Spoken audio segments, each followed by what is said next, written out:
नमस्कार friends, welcome to our YouTube channel insights Y P K Varshney. आज हम बात करेंगे कि नॉमिनेशन के बारे में नया नियम क्या आया है। अब बैंक अकाउंट में कितने नॉमिनी होंगे। किसी भी बैंक अकाउंट में नॉमिनी का नाम जरूर लिखवाना होता है। आप किसी भी शख्स को अपने अकाउंट का नॉमिनी बना सकते हैं। अकाउंट होल्डर की डेथ के बाद खाते में जमा रकम नॉमिनी को मिल जाती है। बैंक में डिपॉजिट अकाउंट और लॉकर के लिए नॉमिनेशन की सुविधा अवेलेबल है। नॉमिनेशन बैंक में डिपॉजिट अकाउंट्स या लॉकर के लिए या एलआईसी पॉलिसी के लिए, म्यूचुअल फंड आदि अन्य कामों के लिए किया जा सकता है।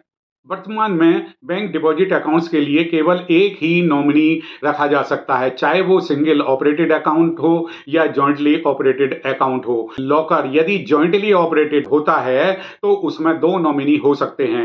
एक व्यक्ति जो लीगली एम्पावर होता है माइनर के अकाउंट के ऑपरेशन के लिए, तो वो भी नॉमिनेशन माइनर के बिहाफ पर कर सकता है। यदि कोई व्यक्ति किसी अकाउंट को यदि रिप्रेजेंट करता है तो वह रिप्रेजेंट करने वाला व्यक्ति उस अकाउंट का नॉमिनेशन नहीं कर सकता है, जैसे कि कोई ट्रस्ट आदि होता है। कोई भी रेजिडेंट किसी एनआरआई को भी नॉमिनेट कर सकता है, लेकिन अमाउंट का ट्रांसफर आरबीआई की परमिशन के बाद ही होगा। इंश्योरेंस और एचयूएफ अकाउंट में एक से अधिक नॉमिनी रखने की सहूलियत है। नॉमिनेशन को कभी भी अकाउंट होल्डर के द्वारा कैंसिल किया जा सकता है, ऐड किया जा सकता है, उसे चेंज भी किया जा सकता है। गवर्नमेंट ने 9 अगस्त 2024 को लोकसभा में बैंकिंग लॉज अमेंडमेंट बिल 2024 पेश किया। यदि ये बिल यहां पारित हो जाता है और इस पर राष्ट्रपति की मोहर लग जाती है तो इसके बाद बैंक के अकाउंट होल्डर को अपने अकाउंट में नॉमिनी की संख्या बढ़ाने का विकल्प मिल जाएगा।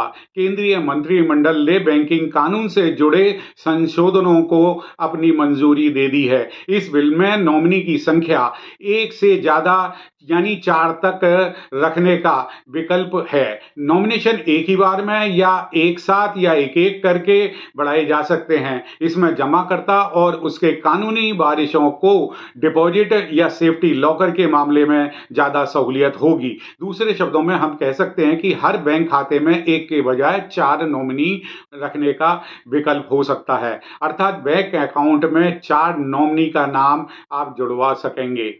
गवर्नमेंट का इस बिल को लाने का क्या मकसद है।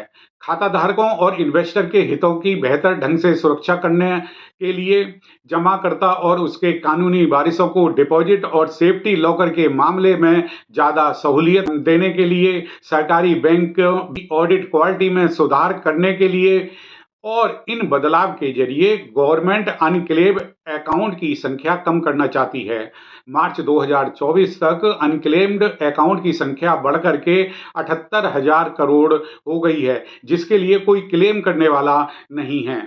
इसका एक बड़ा कारण यह भी है कि अब तक अकाउंट में केवल एक ही नॉमिनी का ऑप्शन है। ऐसे में यदि दुर्घटना में उस नॉमिनी की भी डेथ हो जाती है तो उसके बाद क्लेम करने में बहुत परेशानियां आती हैं। सरकार अनक्लेम्ड अकाउंट की संख्या कम करना चाहती है। अब नॉमिनी यदि 2, 3 या 4 होंगे तो इस तरह के हादसों के बाद भी दावेदार बचे रहेंगे और अकाउंट होल्डर को नॉमिनी के पैसे मिल सकेंगे। इसलिए हर अकाउंट के नॉमिनी की संख्या 4 करने पर विचार किया जा रहा है। तो आज की वीडियो में इतना ही। Thank you.